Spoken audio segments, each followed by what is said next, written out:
Hello नमस्कार दोस्तों, स्वागत है आपका अपने यूट्यूब चैनल जैस एजुकेशन में। और फ्रेंड्स, आज हम करने वाले हैं इतिहास का दूसरा अध्याय, जिसमें प्रस्तर युग, आदिम मानव की उत्पत्ति कैसे हुई और उसका विकास, इसके बारे में हम पढ़ेंगे। तो आइए दोस्तों, शुरू करते हैं मेरे साथ। मानव की उत्पत्ति एवं विकास। विभिन्न विद्वानों का मत है कि आज से लगभग 50,000 से 1 लाख ईस्वी पूर्व या इससे भी पहले प्राइमेट्स नरवानर का जन्म हुआ था, जो मानव के समान थे तथा ये वृक्षों पर रहा करते थे। धीरे धीरे ये प्राणी वृक्षों से उतरकर अपने पिछले पैरों पर खड़े होकर चलना सीख गए और भूमि पर ही रहने लगे। दोस्तों, इसमें हम प्राइमेट्स नरवानर का अर्थ समझते हैं। प्राइमेट्स का अर्थ है मनुष्य सदृश वानर, मनुष्य के जैसा दिखने वाला बंदर वानर है। इसके अंतर्गत बंदरों, लंगूरों, वनमानुषों तथा इस तरह के स्तनधारियों जीवों को शामिल किया जाता है। प्राइमेट से ही आधुनिक मानव का विकास हुआ है। ये प्राणी आज से लगभग 80 लाख वर्ष पूर्व पूर्वी अफ्रीका में निवास करते थे। फिर आदि मानव का मूल स्थान सबसे पहले है नंबर 1 पे ऑस्ट्रेलोपिथेकस नरवानर दक्षिण अफ्रीका से। फिर है जिंजान्थ्रोपस, फिर नरवानर ये पूर्वी अफ्रीका से थे। फिर है जावा मानव जावा से। फिर पेकिंग मानव चीन से। फिर निएंडरथल मानव जर्मनी से। फिर है पिल्ट डाउन मानव इंग्लैंड से। फिर है क्रोमेगनन मानव फ्रांस से। फिर होमो सेपियंस मानव पामीर से। फिर है पुरापाषाण पैलियोलिथिक युग, आखेटक एवं खाद्य संग्राहक। फिर मानव धरती पर संभवतः अति नूतन प्लीस्टोसीन युग के आरंभ में पैदा हुआ है। इसी समय गाय, हाथी और घोड़ा आदि का उद्भव हुआ था। फिर है महाराष्ट्र के बोरी नामक स्थान से नए तथ्यों के विश्लेषण से अब मानव की भारतीय उपमहाद्वीप में उपस्थिति 14 लाख वर्ष पूर्व मानी जा रही है। कितनी? 14 लाख वर्ष पूर्व मानी जा रही। फिर है भारत में आदि मानव पत्थर के अनगढ़ और अपरिष्कृत औजारों का प्रयोग करता था। किसका? अनगढ़ और अपरिष्कृत औजारों का। फिर यह काल आखेटक या खाद्य संग्रह काल के रूप में जाना जाता है, जिसमें मानव पत्थर के अनगढ़ और अपरिष्कृत औजारों का उपयोग करता था। फिर भारत के पुरापाषाण कालीन मानव के शारीरिक अवशेष जीवाश्म कहीं से भी नहीं प्राप्त हुए। इस काल में मानव का जीवन एवं शिकार खाद्य संग्रह पर निर्भर था। पुरापाषाण युग की अवस्थाएं कौन कौन सी थी दोस्तों? 3 भागों में बांटा हुआ था पुरापाषाण युग को। आरंभिक यानी पुरापाषाण काल, फिर दूसरा था मध्य पुरापाषाण काल और फिर तीसरा उच्च पुरापाषाण काल। पहली अवस्था को 5 लाख ईसा पूर्व से 50,000 ईसा पूर्व के मध्य। फिर दूसरी अवस्था को 50,000 ईसा पूर्व से 40,000 ईसा पूर्व के मध्य एवं तीसरी अवस्था को 40,000 ईसा पूर्व से 10,000 ईसा पूर्व के मध्य माना जाता है। निम्न पुरापाषाण काल है फिर 5 लाख ईसा पूर्व से 50,000 ईसा पूर्व तक। इस काल में मानव मूलतः क्वार्टजाइट पत्थर का उपयोग करते थे। इस काल के उपकरण को 2 भागों में विभक्त किया जाता है।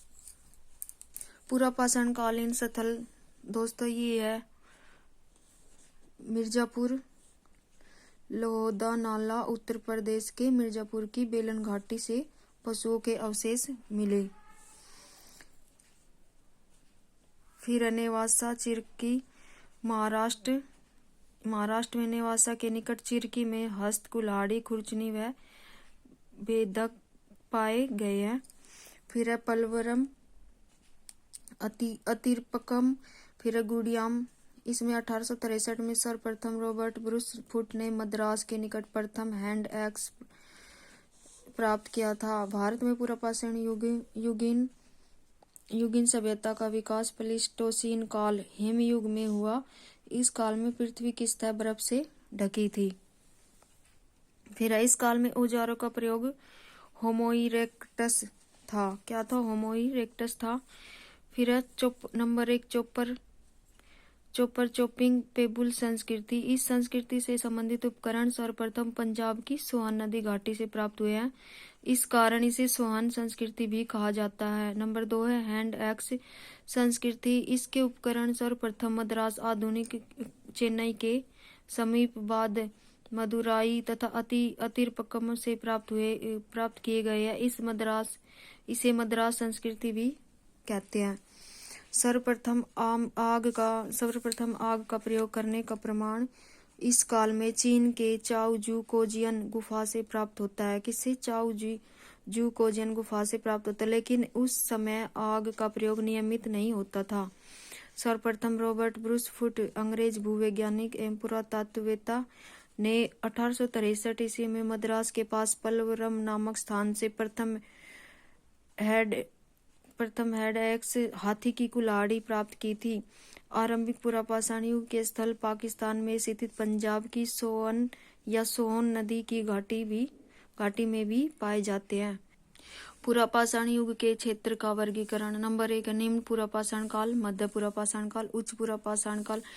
निम्न पुरापाषाण काल में सल्क संस्कृति, फिर है मध्य पुरापाषाण काल में फलक संस्कृति, और इसमें सल्क फलक संस्कृति दोनों थी।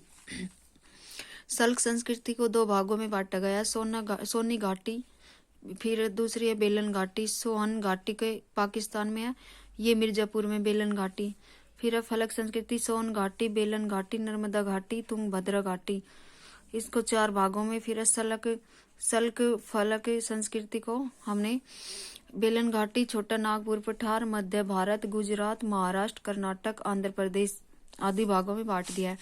फिर आरंभिक पुरापाषाण कालीन औजार उत्तर प्रदेश के मिर्जापुर जिले में बेलन नदी घाटी में प्राप्त हुए। मध्य प्रदेश के भोपाल के पास भीमबेटका की गुफाओं और शैलाश्रयों चट्टानों से बने आश्रयों में औजार मिले हैं, जो लगभग 1 लाख ईसा पूर्व के हैं।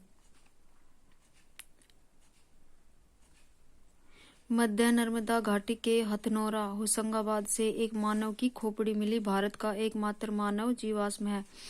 फिर मध्य पुरापाषाण काल 50,000 ईसा पूर्व से 40,000 ईसा पूर्व तक है। मध्य पुरापाषाण काल में क्वार्टजाइट पत्थरों के स्थान पर जैस्पर, चर्ट, फ्लिंट आदि पत्थर प्रयुक्त होने लगे हैं।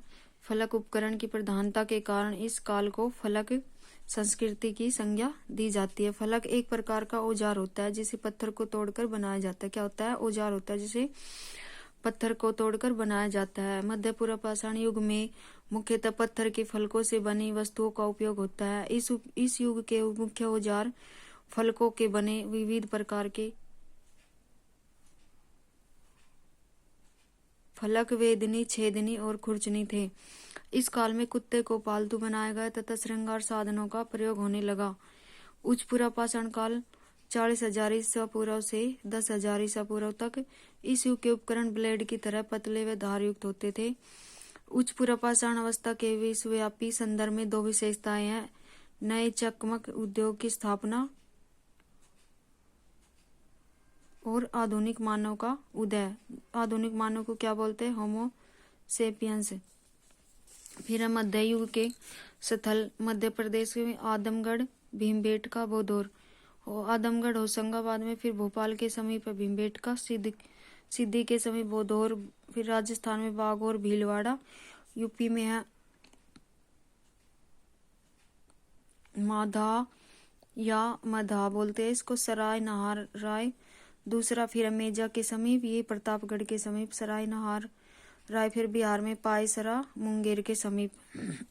मध्य पाषाण मीसोलिथिक। मध्य पाषाण को क्या बोलते हैं? मीसोलिथिक युग आखेटक और पशुपालक। प्रस्तर युगीन संस्कृति में 9,000 ईसा पूर्व में एक मध्यवर्ती अवस्था का आरंभ हुआ, जिससे मध्य पाषाण युग कहा गया है।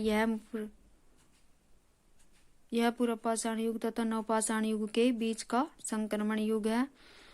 भारत में मध्य पाषाण काल के विषय में जानकारी सर्वप्रथम C.L. कार्लाइल द्वारा 1867 ईस्वी में विंध्य क्षेत्र से लघु पाषाण उपकरण खोजे जाने से हुई है। मध्य पाषाण युग के लोग शिकार कर, मछली पकड़कर, खाद्य वस्तुओं का संग्रह कर जीवन यापन करते थे मध्य पाषाण के लोग। फिर मध्य पाषाण युग के विशिष्ट औजारों में सूक्ष्म पाषाण पत्थर के बहुत छोटे औजार माइक्रोलिथ प्रमुख है। ये दोस्तों दिखाया गया है मध्य पाषाण कालीन स्थल। इसमें चौपानी सराय नाहरराय मांडो विश्व में मिट्टी के बर्तन का प्राचीनतम साक्ष्य है। फिर बागेर में क्या है, ये मकान बनाने का प्राचीनतम साक्ष्य है। फिर बगहीखोर में सोन नदी के पास, यहाँ से मध्य पाषाणी उपकरण हस्त निर्मित मृदभांड पालतू जानवर के साक्ष्य प्राप्त हुए हैं। टेरी बालू की टीलों को स्थानीय भाषा में टेरी कहा जाता है। मध्य पाषाण काल में कुत्ता मानव का प्रथम पालतू पशु था। सर्वप्रथम भारत में मानव अस्थिपंजर मध्य पाषाण काल से प्राप्त होने लगे थे।